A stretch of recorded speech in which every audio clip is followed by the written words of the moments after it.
Donc ça, c'est très important.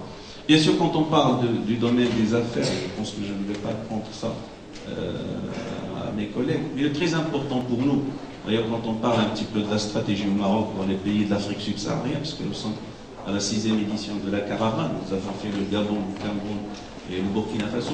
Le plus important, en fait, ce n'est pas le cadre conventionnel, parce que ça existe. Nous avons des accords NPF, nous avons des accords de libre-échange, nous avons énormément de choses. Mais le problème, c'est que maintenant, on se rend conscient de plus en plus qu'il faut mettre les hommes d'affaires.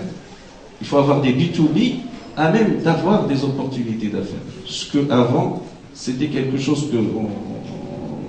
avant, c'était plus des accolades, des amitiés, etc. Mais maintenant, tout le monde sait que s'il n'y a pas les hommes et les femmes d'affaires, les affaires ne peuvent pas se faire. Alors, juste un dernier mot pour la continuité. Je dois dire, juste pour donner un exemple, de l'importance de cette continuité au Maroc, et que ça ne dépend pas des changements de gouvernement. Vous savez que le projet de Renault, donc l'implantation de Renault, il y a eu un débat ici quand même important en France, un débat houleux. L'idée a germé dans la tête de M. Jeto, qui était à l'époque ministre.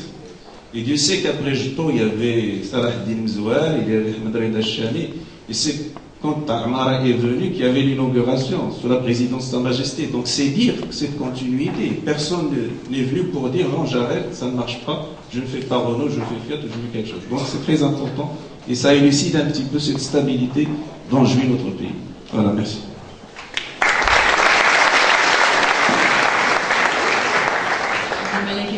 Les investissements, l'entrepreneuriat, ce sont des mesures que vous préconiseriez pour monter en puissance au Maroc? Je dois vous dire d'abord que j'ai été extrêmement sensible à ce que vient de dire M. le ministre, notamment sur la composante de l'exemplarité et de la transmission. Je pense qu'il y a quelques années, vous étiez engagé dans le combat contre la corruption en tant que parlementaire. Aujourd'hui, le chemin qui est devant nous, et je dois vous le dire avec force aujourd'hui parce que je me projette un peu dans la salle, je m'y vois il y a quelques années, le seul chemin qui est devant nous est celui de l'exemplarité. Et le plan qui est nécessaire aujourd'hui au Maroc, malgré le climat post-printemps arabe, c'est que la règle de droit prévale et que nous mettions en place un plan national de tolérance zéro. De tolérance zéro face aux infractions, de tolérance zéro face aux incivilités et de tolérance zéro face à tous ces petits arrangements que nous avons avec la réalité qui font que nous sommes tous, Marocains, dans une certaine schizophrénie dans notre rapport par rapport à l'espace public.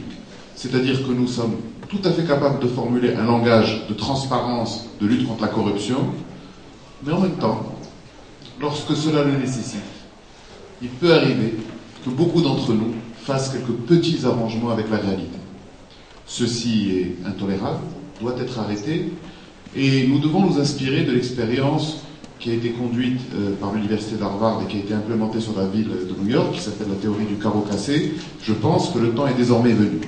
Pour pouvoir la mettre en place, nous avons besoin de compétences. Et je dirais, Monsieur le Ministre, pour peut-être compléter ce que vous avez dit sur les jeunes qui doivent revenir et faire de l'entrepreneuriat, nous avons besoin aussi de jeunes qui se mettent à l'exercice de l'État et qui se mettent au service de cette volonté de réformer le pays et qui rejoignent les cabinets ministériels.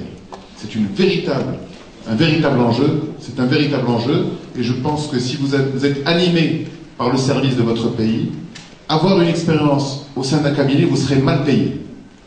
Vous aurez 15 heures de travail par jour. Vous serez face à la complexité. Vous serez face à des gens qui vous diront « mais il n'y a qu'à, il suffit de, il n'y a qu'à décider de telle mesure, etc. » Mais vous serez dans une ébullition intellectuelle qui fera que vous vous en rappellerez toute votre vie. C'est un message important parce que nous sommes aujourd'hui à 43 ou 44% de taux de participation aux élections. C'est faible. Nous avons besoin de nous engager dans la vie publique. Que nous ayons des idées en commun ou des différences.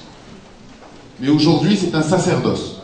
C'est un sacerdoce qu'il convient de prendre en responsabilité parce que votre pays, notre pays, est à la croisée des chemins. Je voudrais vous en donner 3 perspectives importantes. En 1999, le Maroc avait 110 km d'autoroute, nous en avons aujourd'hui 1800. Nous faisions 40 milliards de dollars de PIB, nous en faisons aujourd'hui 80 milliards. Je crois que n'importe quel banquier d'affaires aurait pris ce genre de return. Donc aujourd'hui, c'est un message de responsabilité. Les routes du monde sont en train de changer. Demain, les bateaux ne passeront peut-être plus par la Méditerranée, mais par l'Arctique, en réduisant de 3 ou 4 000 km leur chemin. Nous devons d'être présents, nous devons de repérer les entreprises qui peuvent revenir, et nous avons besoin des talents. 2 ou 3 mesures qui me paraissent absolument importantes, que les grandes entreprises organisent un plan de recrutement des compétences et des Marocains à l'étranger en leur offrant des postes avec une forte visibilité, que les cabinets ministériels également aient des mesures pour pouvoir récupérer des gens, et je suis sûr que parmi vous, dans cette salle, il y a des gens qui ont la conscience de l'État et qui ont envie de s'engager pour leur pays et qui ont envie de travailler dans des mesures, dans des cabinets ministériels, dans un gouvernement de combat.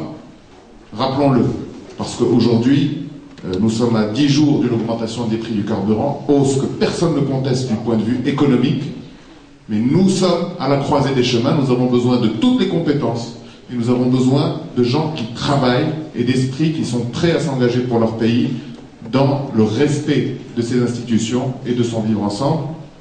C'est le message principal. S'il y avait 1 ou 2 mesures symboliques extrêmement importantes à prendre, je dirais 1, l'éradication du taxi blanc. Aujourd'hui, c'est une mesure extrêmement importante car c'est la double peine. C'est la double peine. Nous ne pouvons pas, avec 80 milliards d'euros de PIB, un TGV en construction, ramener un investisseur étranger et le faire monter dans un véhicule qui a une moyenne d'âge de 40 ans. Les solutions existent. Je veux dire, c'est la commutation urbaine avec le véhicule, etc. Nous avons un besoin essentiel aujourd'hui, c'est de faire travailler la tête et les gens.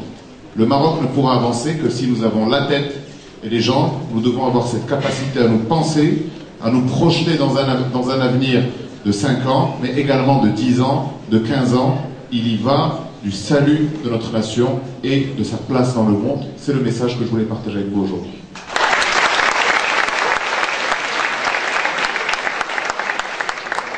J'imagine, Monsieur Alaoui, que vous aurez pas mal de questions à la fin.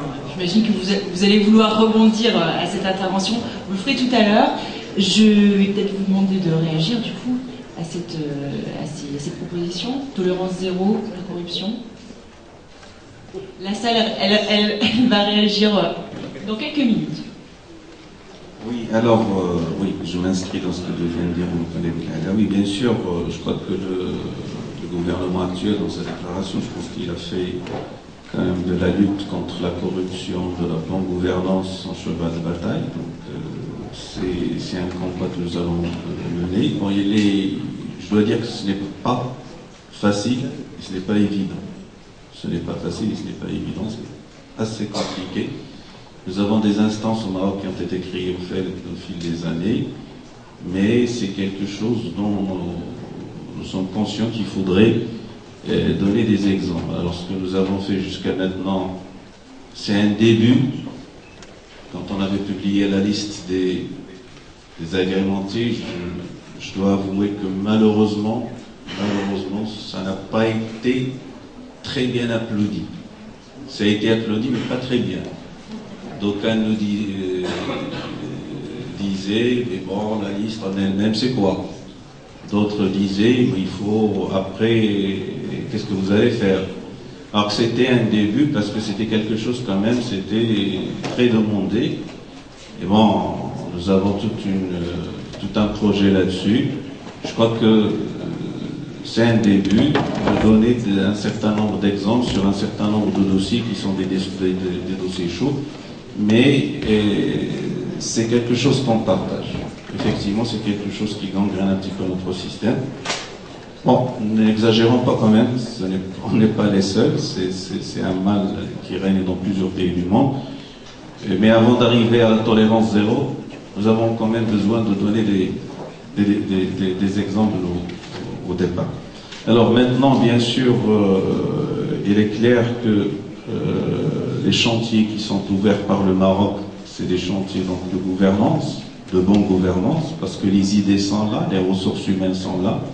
Il faut vaincre un certain nombre de résistances, un certain nombre de mentalités. Il faut vaincre cette économie de rente qui s'est installée au fil des années. Et bien sûr, j'ai beaucoup aimé ce que vous avez dit, c'est que les gens s'impliquent davantage. C'est un peu difficile, sincèrement. Avant, il était en train de parler des cabinats. Les cabinats, c'est 1000 euros, pas plus. Bon. Donc, c'est vraiment dire qu'il faut avoir de la volonté de s'impliquer. C'est vrai, c'est enrichissant. Et c'est un travail de 8h30 du matin jusqu'à 22h. Quand vous avez un ministre qui quitte son bureau que vers 23h, les cabinets sont obligés de rester. Donc c'est un travail qui est très mal rémunéré, malheureusement, dans notre pays. Mais, moral fait, le plus important, c'est que les gens s'impliquent davantage. Parce que, effectivement, il faudrait qu'on revienne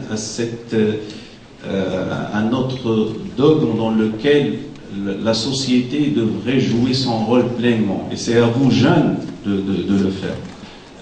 Je ne vous cache pas que quand on était en train de discuter cette question des diplômés chômeurs, qui a gangréné notre vie sociale au Maroc, parce que tellement, même les familles en étaient concernées, je crois qu'on est arrivé à une situation où il fallait vraiment arrêter cette hémorragie, de dire que justement, pour vous maintenant, il y a un concours à la fonction publique et que le mérite l'emporte, parce que nous avons quand même découvert qu'il y avait certaines pratiques qui n'étaient pas très saines, qu'il y avait quand même des trucs qui se sont installés, des parrains, des réseaux, des clients, etc. Et ça quand même, ça nuit à notre pays. Maintenant, on est je pense que sur une bonne lancée qui va être fructueuse. Merci. Mais je voudrais qu'on parle maintenant un petit peu plus d'industrie, et notamment des énergies renouvelables. Certains panélistes les ont un petit peu abordés, mais on n'a pas encore véritablement creusé la question. Monsieur Henri-Louis Védy, beaucoup d'observateurs affirment que les énergies renouvelables au Maroc représentent un potentiel de croissance considérable pour le pays. Est-ce que le Maroc sait aujourd'hui les exploiter? Est-ce qu'il y a les moyens financiers et humains? Je crois qu'on ne peut pas traiter ce problème en dehors du problème économique global du Maroc. Parce que, effectivement, le Maroc est actuellement un des leaders en matière d'énergie renouvelable, mais je voudrais revenir un peu sur la problématique globale du Maroc en matière de développement économique. Parce que j'ai essayé, en écoutant tous nos collègues parler, de réfléchir à ce qui me restait à dire pour ne pas répéter ce que vous aviez déjà entendu. Alors, il y a quelques points que j'aurais mis plus particulièrement en évidence. Tout d'abord, rappeler d'où vient le Maroc. Vous l'avez dit, monsieur le ministre, mais je crois qu'on n'a pas assez insisté là-dessus. Le Maroc n'a pas de ressources, sauf les phosphates. Le Maroc a comme partenaire principal l'Europe et plus encore la France. L'Europe et la France sont en crise. Le Maroc est confronté à la mondialisation et plus particulièrement à la concurrence de l'Asie sur les textiles. Donc, ce qui me frappe dans le développement économique du Maroc, c'est de relever tous ces défis. Tous ces défis. Et d'avoir réussi là où d'autres ont échoué. Bien sûr, il y a l'énergie. Quand on parle du développement des provinces du Sud, là encore, il faut rappeler, ceci a été rappelé, l'effort du Maroc